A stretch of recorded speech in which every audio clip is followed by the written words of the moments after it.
तुम्हारे हृदय से रंकार आता है कि मैं सफल हो ही जाऊंगा, तो भले तुम्हारे सामने बड़े बड़े पहाड़ दिखते हैं, लेकिन उसमें से रास्ता निकल आएगा। पहाड़ों को हटना पड़ेगा अगर तुम्हारे में अटूट श्रद्धा है। विघ्नों को हट जाना पड़ेगा अगर तुम्हारे निश्चय पक्का है। डगुमगु नहीं, आ नहीं करे, आम नहीं करे, आ ना खाए, ना शुरू करे। मन इंद्रियों में घूमने वाले साधक के संकल्प के आगे उनका संकल्प क्या होता है? जय जय। ये काम मुश्किल है, ये मुश्किल है। मुश्किल कुछ नहीं है, जगत नियता का सामर्थ्य तुम्हारे साथ है, परमात्मा तुम्हारे साथ है। मुश्किल को मुश्किल में डाल दो कि वो इधर आवे ही नहीं तुम्हारे पास। Nothing is impossible, everything is possible. Impossible कुछ नहीं है। जिसके मन में खटक है वो ही अटक रहा, जिसके मन में खटक नहीं उसको अटक कहां। विश्वासो फलदायक, इसलिए अपना विश्वास गलत नहीं करना चाहिए। अपने विश्वास में अश्रद्धा का घून नहीं लगाना चाहिए, अविश्वास की उधे नहीं लगाने चाहिए। क्या करें, हम नहीं कर सकते, हमारे से नहीं हो सकता है। नहीं कैसे, जब मिट्टी के पुतले सेना बन के लड़ाई कर सकते हैं, ये भी तो एक अंतःकरण का संकल्प है। तो तुम्हारे पास वो अंतःकरण और परमात्मा उतना का उतना तुम्हारे पास है। नहीं कैसे हो सकता? तो दुगनी शक्ति होती है, नहीं 11 गुनी होती है। 2 एकड़े 11 થઈ જાય। 3 करते हैं तो 111 हो जाता है, उसमें बल बढ़ जाता है। ऐसे 2, 3, 4 आदमी संस्था में मजबूत होते, सजाते विचार के, तो संस्था की कितनी शक्ति होती है। अब बिखरे बिखरे समाज के लोग 70 करोड़ हैं, नाच रहे हैं, लेकिन वो पार्टी के झंडे के नीचे एक सिद्धांत पे आ जाते हैं तो मुट्ठी भर लोग 70 करोड़ लोगों को नचा रहे कि नहीं नचा रहे? एकदम सीधी बात है। इसलिए साधक सजाती विचार, वो ऐसा नहीं। जब भगवान का रास्ते का, ईश्वर के तरफ का रास्ते का अपने फायदा लेना, लोगों तक पहुंचाना है, तो एकत्रित हो गए। आपस में मतभेद हो, लेकिन ईश्वरीय कार्य में, गुरु के कार्य में मतभेदों को आग लगा, आपका बल बढ़ जाएगा, शक्ति बढ़ जाएगी, समाज सेवा की क्षमताएं बढ़ जाएगी। श्री राम। वो टिटोरा लगा, मिसिस टिटोरी लगी, मिसिस टिटोरा भी लगा। 2 को देख के उसकी सहेली भी लगी, तो सहेली लगे तो उसका आदमी वो भी लगा, क्योंकि दोनों साथ साथ रहते। 2-4 लगे तो दूसरे पक्षियों ने देखा, ये क्या कर रहे, क्या क्या कर रहे। अगर सहयोग देना है तो आ जाइए, नहीं तो हम आपकी शिखामण लेने के लिए नहीं कर रहे। आपको हमारे काम में सहयोग देना हो तो आइए, लेकिन आप हमको रोकना चाहते हैं। आपकी सीख लेने के लिए हमने ये काम शुरू नहीं किया है। कि मोक्ष को क्या बनने के लिए जब ईंट का ट्रक उतरा था तो भाई साहब आए, ये क्या करते हो, कहाँ मणिनगर और कहाँ ये, रोज भोजन करने को, तुम्हारे को टिफिन देने को इधर कौन आ सकेगा। 7 साल हो गए तुम चले गए, अब तो सुधर जाओ, कम से कम घर में रहो। नहीं माने तो माँ को समझाया, माँ ने कहा जो भी इधर बैठे, भूलो भले बिजू मधु, माँ बाप ने भूल तो नहीं है, तुम बोलते तो मेरी ये आज्ञा है कि ये मोक्ष कुटिया इधर नहीं बनाना है, उधर बंगले रहो भाई के साथ, दोनों भाई मिलके रहो अपना संसार में जैसे रहते हैं। 7 साल हो गया, घूम के आए, तपस्या करके आए, गुरु ने जब घर में भेज ही दिया है तो फिर घर में रहो, मेरी आज्ञा है। आज्ञा तो है, लेकिन तुमने कहाँ बैठ के आज्ञा दिया है, मोह में बैठ के आज्ञा दिया है। जय जय। तुमने किसी की चाबी भिड़ाने से आज्ञा दिया है, और हम उस परमात्मा की प्रेरणा से कर रहे हैं। मोक्ष को क्या बने, जोर लगाने वालों ने लगाया, रिश्ते नाते वालों को समझाने वाले। अब उन ना समझो को पता नहीं कि 7 साल पहले भी तुमने खूब समझाया था 10 साल पहले भी खूब समझाया था कि ये नहीं करो, जरा सुधर जाओ, जवानी है और ये है वो है, और तुम अलग रहते हो और अलग कमरे में और दूर रहते हो। जरा देखो, हम भी तो भगाते नहीं, हम भी तो संसारी हैं, आप भी तो ऐसा। उन सब ने समझाने का 7 साल 10 साल पहले भी खूब समझाया, जोर मारे। लेकिन आपका निश्चय जो दृढ़ है ना, तो दुनिया आपके निश्चय के पीछे चलेगी। प्रत्यक्ष प्रमाण है, ये कोई बड़ाई नहीं है, लेकिन निश्चय बल का चमत्कार है, परमात्मा की महिमा का चमत्कार है।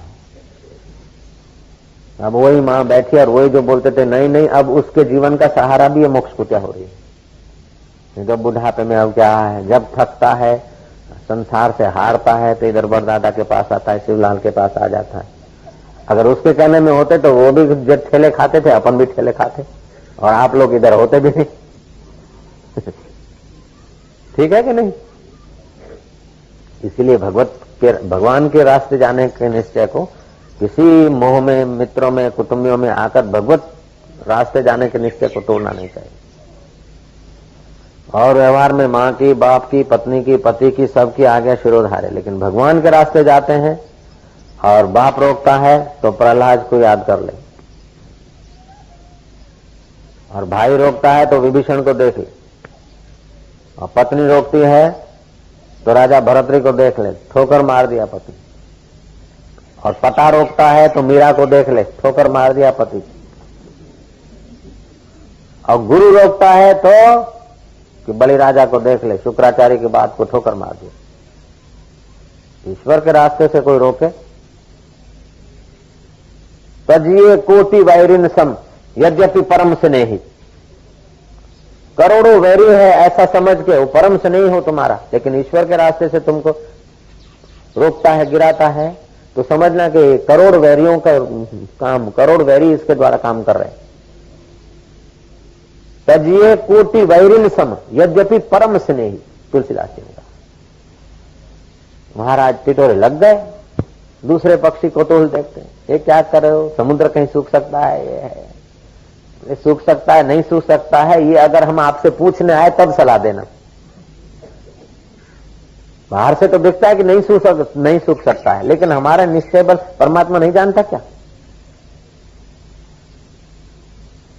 चलो भाई ये कर रहे हैं तो बहुत लोग जो काम करते हैं ना, तो दूसरे लोगों को भी वो उसी रिदम में काम करने में मजा आता है। 25 आदमी कीर्तन करके झूम रहे हैं ना, तो 2 आ गए ना, तो भले कितने भी ठूठ हो वो भी हिलने लगेंगे, और 200 आदमी हिल रहे हैं और 200 ऐसे ही बिना हिले वाले आए, वो उनके साथ हिलने लगेंगे। आप देखोगे जिनको शर्म आती है कीर्तन करने में, ऐसे लोग भी अगर भक्तों के बीच आ गए ना, चालू हो जाएंगे, क्योंकि सजाती है बहुसंख्या है यहां। ऐसे पिक्चर में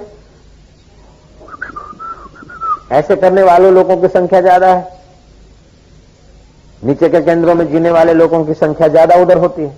तो उस थिएटर में जाता है अगर थोड़ा ऊंचे संस्कारों वाला, वो भी उन्हीं के रिदम में आ जाता। ठीक है कि नहीं?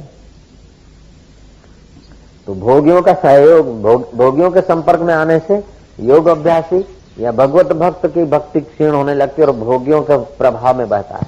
और भोगी अगर भक्तों के झुंड में और योगियों के संपर्क में आ जाते हैं तो भोगियों का भोग छूटकर योग होने लगता है। तो हकीकत में भोगी जब भगवत जगह पे आते हैं उनको तो बेचारा लाभ ही लाभ हो जाता है, लेकिन भक्त जब भोगियों के समुदाय में जुड़ते तो उनको तो बेचारों को हानि होती है। निर्धन आदमी अगर धनवान के साथ टूर करने जाए, धनवान के साथ यात्रा करने जाए, तो धनवान की गाड़ी, धनवान के ड्रामे, धनवान के नौकर, धनवान की वस्तु निर्धन के भी तो काम आ जाएगी। लेकिन वो धनवान अपना धन संपत्ति छोड़ के निर्धन की बारात में जाए तो उसको तो बेचारे को निर्धन के साथ यात्रा करने जाए तो इसको ही गलबा और अमठा के झोपड़े में रहना पड़ेगा। ऐसे जो पुण्यों से निर्धन है, साधना से निर्धन है, उनको फिर नीचे के केंद्र, उनके संपर्क में आने से आपको भी नीचे के केंद्रों में आना पड़ता है। और जो साधन भजन के धन से धनवान है, उनके संपर्क में आने से आपको भी उनका फायदा मिल जाता है। ऐसे कोई योगी, ऐसे कोई गुरु, ऐसे कोई संत जो साधन भजन के धन से धनवान है, तो उनके साथ यात्रा करते 2-4 दिन तो आपको भी वो धनवान धन, आध्यात्मिक धन का लाभ मिल जाता है।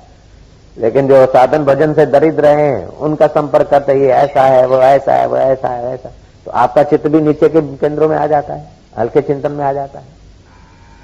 इसलिए कहा गया है दुर्जन की करुणा बुरी। कबीर जी ने कहा दुर्जन की करुणा बुरी।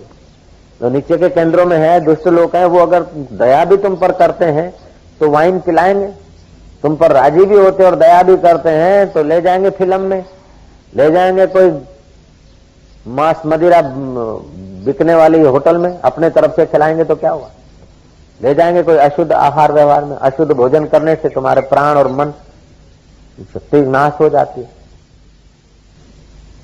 जरा सा ये पी लिया तो क्या, जरा सा ये कर लो, मैं पी रहा हूं, तू पी रहा तो पी रहा बाबा, हमको नहीं पीना, माफ करो, ये कोका पोका ये फेंटा बेटा तू ही पियो। श्री राम, हम चाय पी रहे यार, जरा कम, हमने तो समझी हमारी तो मर्जी नहीं थी, लेकिन उनको जरा कंपनी देना पड़ता है। अरे कंपनी क्या, भगवान की भक्ति को घात करके कंपनी देता है? नहीं पीना है तो उसको चाहिए तो तेरी कंपनी ले ले, तू उसकी कंपनी का काय को गुलाम बनता है? वो तेरी कंपनी में आ जाए, ठाकुर जी का प्रसाद खाओ, चरणामृत पियो, जल पियो, चाय पिया, कॉफी पिया, लहसुन खाया, प्याज खाया, आमलेट खाया, ऐसे लोगों की कंपनी, उनकी कंपनी देना समझो अपना सत्यानाश करना है।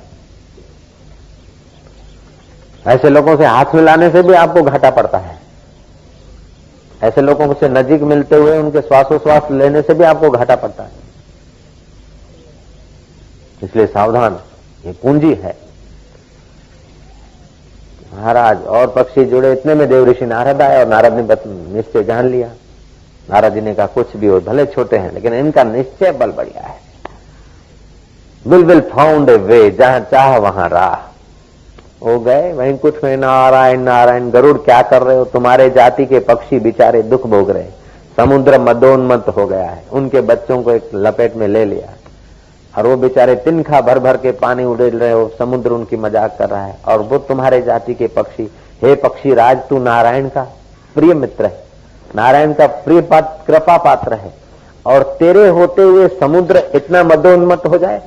बोले ये बात है कि हाँ है, चलो है। कोपित होकर गरुड़ आया, जब भगवान का आदमी गरुड़ खास वो आया तो समुद्र के अधिष्ठाता देव ने सोचा कि ये तो लेने के देने पड़ गए, मैंने तो मजाक मजाक में इनकी चर्चा के कारण मजाक मजाक में अंडे छुपाए थे। कहानी कहती कि समुद्र ने अंडे बाहर धर दिए। एक टिटोरा टिटोरी पक्षी अगर दृढ़ निश्चय होते हैं तो प्रकृति उनको सहयोग करती है।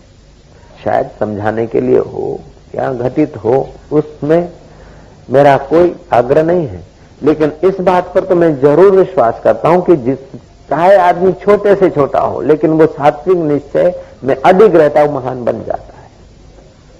आज उसको चरणामृत लेने की ताकत नहीं है, लेकिन उसका निश्चय अगर बढ़िया है तो महान बनने के लिए तो पर्वत को चूर्ण कर सकता है। ऐसा वशिष्ठ जी ने भी कहा, क्योंकि तुम्हारे मन की धारा जो है ना, जगत सारे ब्रह्मांड को चलाने वाले परमात्मा, वहां से आपकी वृत्ति उत्पन्न होती है। गुरु मेरे परमात्मा, तेरे दर्श को तरसे आत्मा।